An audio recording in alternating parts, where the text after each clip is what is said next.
khawatir kalau dengan anggaran 10.000 itu tidak akan cukup untuk menyediakan program sebesar ini, apalagi kita tahu. Program ini akan tetap berjalan. Kalau Pak Tauhid meresponnya gimana?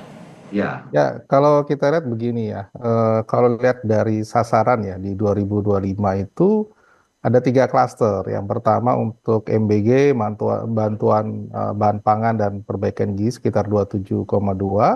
Itu untuk ibu hamil, menyusui dan balita. Kemudian untuk anak sekolah sekitar 338 dan santri 3,2. Jadi ada kemungkinan bayangan saya ya anggaran itu tidak akan cukup ya untuk memenuhi hampir lebih dari 64,2 juta sasaran untuk program ini begitu.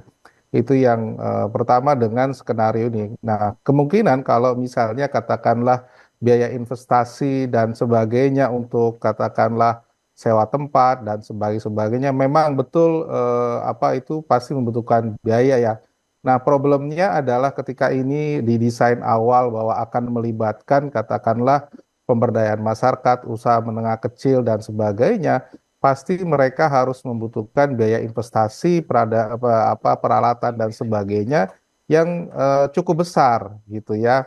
Dan ini saya khawatir kalau dengan anggaran 10.000 itu tidak akan cukup untuk menyediakan program sebesar ini, apalagi kita tahu ada sekitar 30.000 titik layanan dengan ada katakanlah satu titik tiga ahli gizi, 46 juru masak dan satu manajer, maka tentu saja itu membutuhkan anggaran yang jauh lebih besar ya. Dan kalau kita lihat tadi komposisinya gizinya itu terdiri dari kombinasi bisa ayam, garis miring telur, nasi, sayur dan susu.